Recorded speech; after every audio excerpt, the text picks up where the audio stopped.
The label started when I was 12, the day Mom found my business plan for a neighborhood lawn service written in purple gel pen.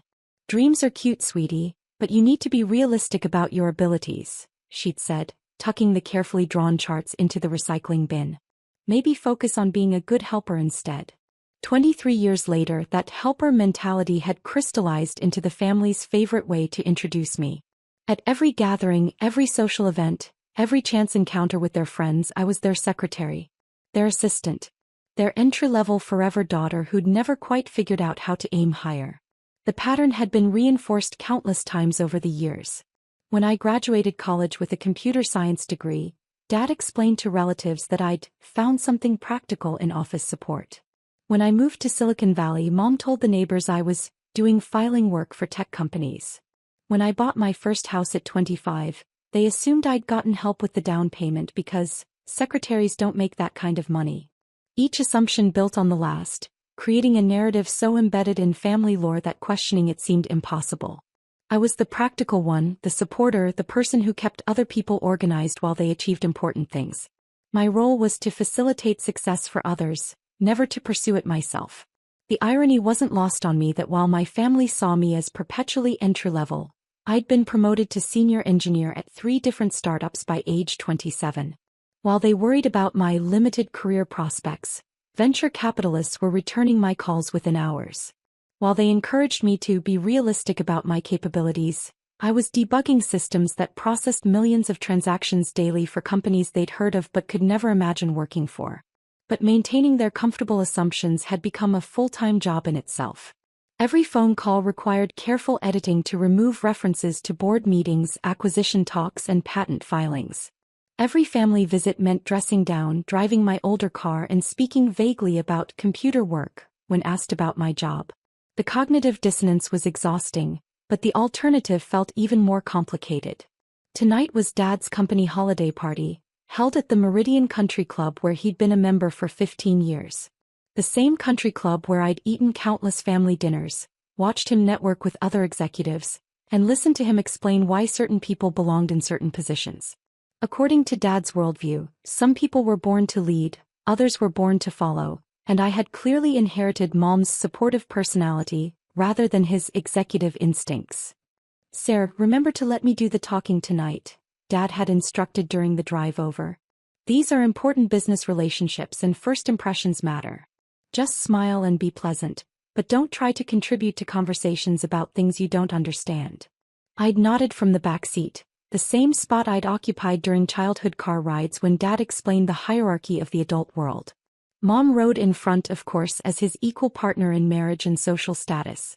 Michael sat behind Dad, positioned as the heir apparent to family success. I sat behind Mom, appropriately positioned as the supportive daughter who would never challenge the established order. "David, bring your family over here," called Mr. Harrison, Dad's boss and the regional vice president. Dad's chest puffed with pride as he gestured for us to follow him across the marble foyer. This was his moment to show off his successful family to the company leadership, each member positioned to reflect well on his judgment and parenting skills. The introductions followed their familiar script. "This is my wife Margaret, a wonderful homemaker who keeps our family running smoothly," Dad began with practiced precision. "My son Michael, who just made partner at his law firm downtown. He's handling some significant merger cases this year." Michael straightened his tie and shook hands with the confidence of someone who'd never been told his dreams were too big. At 31, he embodied everything Dad valued in a successful offspring: prestigious career, impressive salary, social connections that enhanced the family's standing in their community. Then Dad's hand landed on my shoulder, and I felt the familiar weight of diminished expectations. "And this is my daughter Sarah. She's our secretary." The words hung in the air like they always did, heavy with unspoken limitations and comfortable assumptions about my place in the family hierarchy. Mr. Harrison smiled politely and shook my hand with the distracted courtesy reserved for support staff, his attention already shifting back to Dad and Michael for the real conversation. "How nice," Mrs. Harrison said, offering me the kind of warm but dismissive nod that said she'd already categorized me as someone's assistant and wouldn't need to remember my name. "Secretary work is so important. Someone has to keep the important people organized." Michael laughed, the sound carrying just enough edge to establish his superior position. Sarah's been entry-level forever. Some people are just more comfortable in supporting roles, you know? Not everyone has the instincts for leadership. His comment drew approving nods from the assembled adults, reinforcing their shared understanding of natural hierarchies and appropriate ambitions. I smiled and nodded in response, the same reaction I'd perfected over decades of similar moments. That's true, I agreed pleasantly. I'm definitely more comfortable in the background. Dad beamed at my appropriately modest response. This was exactly how these interactions were supposed to go. I played my role as the humble family secretary. He maintained his image as the successful executive with the properly ordered household, and everyone stayed comfortable in their assigned positions. Sarah's always been our practical one, Mom added, joining the conversation with a plate of appetizers balanced expertly in one hand. Never had those unrealistic dreams that cause so much disappointment. She knows her strengths and stays within them. The conversation flowed around me as it always did, touching on Michael's latest case, Dad's promotion prospects and Mom's charity work. I was present but peripheral, acknowledged but not consulted, introduced but not interviewed. The family secretary taking mental notes and staying appropriately invisible while the important people discussed important things. Michael's working on a fascinating acquisition case, Dad was explaining to Mr. Harrison. 2 technology companies merging their operations. The legal complexities are staggering, but he's navigating them brilliantly. Technology mergers are incredibly complex, Mr. Harrison agreed. The due diligence alone requires understanding systems most lawyers never encounter. Your son must have exceptional analytical skills.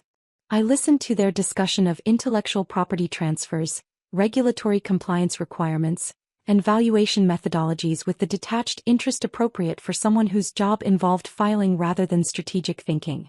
Of course, I'd been through 7 acquisition processes myself, 3 as the target company CEO and 4 as the acquiring party, but that information didn't fit the evening's social dynamics. At dinner, the seating arrangement followed predictable patterns. Dad at the head table with other executives, Mom beside him discussing their upcoming cruise to celebrate his recent promotion. Michael was positioned 3 tables over with other young professionals, networking aggressively and collecting business cards that might advance his career. I was seated at table 7 with the other support staff and family members who didn't quite fit the evening's executive theme. The placement wasn't intended as an insult exactly, but rather as an acknowledgement of social reality. Secretaries sat with other secretaries, leaving the leadership discussions to people qualified to participate in them. "So you work for your father?" asked Janet, the wife of one of Dad's colleagues. She seemed genuinely interested, which was refreshing after years of polite dismissal. "In a way," I replied carefully, cutting my salmon into precise pieces. "I help keep things organized." "That must be nice working with family. Very stable, very secure. No need to worry about office politics or competition." I nodded and smiled because stability and security were exactly what everyone expected me to value most. Not for me the uncertainty of entrepreneurship or the stress of high-stakes decision-making. I was the family secretary, and secretaries valued predictability above all else. "Stability is definitely important," I agreed, taking a sip of wine. "Some people thrive on chaos, but I prefer knowing what to expect." Janet launched into a story about her daughter's struggles in the competitive marketing industry, contrasting it with my sensible choice to prioritize security over advancement. Around the table, other conversations touched on similar themes: the wisdom of knowing your limitations, the dangers of unrealistic ambitions, the value of finding contentment in modest achievements. I participated appropriately, asking thoughtful questions and offering supportive comments while revealing nothing that might complicate their understanding of who I was supposed to be. The performance had become second nature after years of practice, as automatic as breathing. After dinner, the evening's program began with awards and recognition for Dad's company's most successful year in decades. As the regional VP took the stage, Dad's table leaned forward with the attention of people who understood they were witnessing something significant in their professional community. "This year has been extraordinary for our industry," Mr. Harrison announced, his voice carrying clearly through the ballroom's excellent acoustics. "We've seen consolidation at unprecedented levels, innovation that's reshaping entire market segments, and leadership that's redefining how business gets done in the digital age. The lights dimmed as a presentation began, showcasing the year's biggest business stories with professional slides and compelling graphics. Mergers worth billions of dollars, startup acquisitions that made front-page news, technological breakthroughs that disrupted industries overnight. Dad watched with the focused intensity of someone trying to understand forces much larger than his regional office. The business landscape is changing faster than ever before, Mr. Harrison continued over images of gleaming corporate headquarters and bustling trading floors. Traditional boundaries between industries are dissolving. Geographic limitations are becoming irrelevant. The most successful leaders today are the ones who saw these changes coming years ago and positioned themselves accordingly. Slides flashed across the screen showing Fortune covers, Forbes rankings, and Wall Street Journal headlines. Stories of executives who'd built empires from nothing, entrepreneurs who'd revolutionized entire industries, innovators who'd created completely new markets worth hundreds of billions in total value.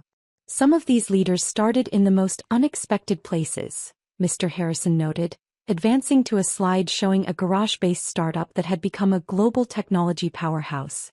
They didn't follow traditional career paths or conventional wisdom. They saw opportunities where others saw obstacles, built bridges where others saw walls. I watched Dad's face as the presentation continued, recognizing his expression of professional admiration mixed with personal distance. These were the stories he read about in business magazines during his commute, the kind of extraordinary success that happened to other people in other cities. Inspiring certainly, but ultimately separate from his world of regional management and country club networking. The common thread running through all these success stories, Mr. Harrison explained, is vision combined with relentless execution. These leaders didn't just dream big, they built the systems, relationships, and capabilities necessary to make those dreams into measurable reality. Michael leaned back in his chair, arms crossed with the confidence of someone who saw himself reflected in these narratives. His law firm handled mergers and acquisitions for mid-sized companies, so he understood the mechanics of business transformation even if he wasn't driving the process personally. He belonged in conversations about multi-million-dollar deals and market disruption. Meanwhile, I continued cutting my salmon into smaller and smaller pieces, maintaining the pleasant but detached expression of someone who found these stories interesting but not personally relevant. The family secretary, appropriately impressed by achievements that were clearly far beyond her sphere of influence or understanding. The technology sector has been particularly dynamic, Mr. Harrison continued, advancing to slides showing cloud computing infrastructure and data processing capabilities. Companies that were barely known 5 years ago are now essential to how business operates worldwide. Images flashed across the screen of server farms, fiber optic networks, and digital interfaces that looked remarkably similar to the systems I'd been designing and scaling for the past 8 years. But of course, that observation didn't fit with my role as someone who helped file important documents for other people. Now, Mr. Harrison said, his tone shifting to suggest something particularly significant was coming, I want to share something that hit particularly close to home this week. Something that reminded me how quickly our industry is evolving and how important it is to recognize excellence wherever we find it. The screen filled with a familiar magazine cover, the distinctive Fortune logo bold across the top in the magazine's signature red typography. This month's Fortune features their annual CEO of the Year recognition, highlighting executives who've demonstrated exceptional leadership during the most challenging business environment in decades. Dad straightened in his chair, the automatic response of someone who'd been subscribing to Fortune for 20 years and studying the strategies of America's most successful business leaders. These were his professional heroes, the people whose careers represented the absolute pinnacle of executive achievement. The winner this year is particularly noteworthy, Mr. Harrison continued, because she represents something we're seeing more and more in today's business environment. A leader who built a global technology empire from absolutely nothing, revolutionizing how companies manage their digital infrastructure and data processing needs. The magazine cover came into sharp focus on the screen, professionally lit and expertly composed. There, photographed against a backdrop of state-of-the-art server farms and data centers that represented the backbone of modern business, was a headshot I'd taken 6 months ago for DataCore's annual report. DataCore Systems, Mr. Harrison read directly from the screen, his voice carrying clearly to every corner of the now silent ballroom, has grown from a two-person startup operating out of a rented garage to a $5.2 billion enterprise in just 8 years. Their cloud infrastructure platforms now support over 40% of Fortune 500 companies, making CEO Sarah Chen one of the most influential technology leaders in the world. The silence that followed wasn't the polite quiet of people listening attentively to a presentation. It was the stunned, airless silence of people trying to process information that fundamentally contradicted everything they thought they knew about reality. Janet, the woman sitting directly beside me who'd been praising the wisdom of my stable career choices, was the first to find her voice. It came out as barely a whisper, as if speaking too loudly might somehow make the situation more real than she was prepared to handle. "Isn't this you on Fortune's CEO of the Year cover?" Every head at table 7 turned toward me simultaneously, their expressions cycling rapidly through confusion, disbelief, and dawning recognition. The woman they'd been chatting with about the virtues of secretarial work, the one they'd been offering career advice about accepting limitations, was staring back at them from a magazine cover celebrating the year's most successful business leader. The silence spread outward from our table like ripples from a stone dropped in perfectly still water. Table 6 noticed the commotion and turned to investigate. Then Table 5. The gentle conversation and soft clinking of silverware that had filled the ballroom moments before was replaced by the heavy, oppressive tension of people realizing that something fundamental about their understanding of the world had just shifted. From the head table, I could see Dad's face in profile as his brain worked furiously to process what he was seeing. His mouth was slightly open, displaying the expression of someone whose most basic assumptions about family hierarchy were being challenged in the most public way possible. Michael had turned completely around in his chair, his networking conversation forgotten as he stared at the screen, then at me, then back at the screen. His confidence had evaporated entirely, replaced by the confused expression of someone whose understanding of his place in the family success story had just been completely inverted. Mom's face was visible from across the room, her carefully maintained social composure cracking as she tried to process the implications. The practical daughter who'd never had unrealistic dreams, who'd been encouraged to accept her limitations, had somehow built one of the most successful technology companies in American business history. Mr. Harrison continued his presentation, completely unaware of the family drama unfolding in his audience. According to Fortune's analysis, DataCore's impact on business efficiency has been truly transformative. Their platform integrations have saved companies an estimated $200 billion in operational costs over the past 3 years alone. The numbers felt surreal as they bounced around the silent ballroom. $5.2 billion company valuation. 40% of Fortune 500 companies. $200 billion in cost savings. These weren't the modest achievements expected from someone who was entry-level forever and more comfortable in supporting roles. The article goes into fascinating detail about Chen's unconventional approach to leadership, Mr. Harrison continued, consulting his notes with the enthusiasm of someone discussing a particularly impressive case study. She started the company with just $50,000 in personal savings and a vision for radically simplifying enterprise data management. Forbes estimates her current net worth at $2.3 billion, and she was recently named one of the 20 most influential women in global technology. I could feel hundreds of eyes on me as the presentation continued, the weight of revelation settling over the room like a thick blanket that made breathing difficult. The family secretary narrative that had defined my identity for 23 years was crumbling in real time, being replaced by a reality that no one in this room had been prepared to accept. The magnitude of the deception was becoming clear to everyone simultaneously. This wasn't a case of modest success being downplayed or achievements being understated. This was a complete alternate reality, a parallel existence that had been maintained through years of careful misdirection and strategic omission. Dad's boss was still talking, but I could see that no one was listening anymore.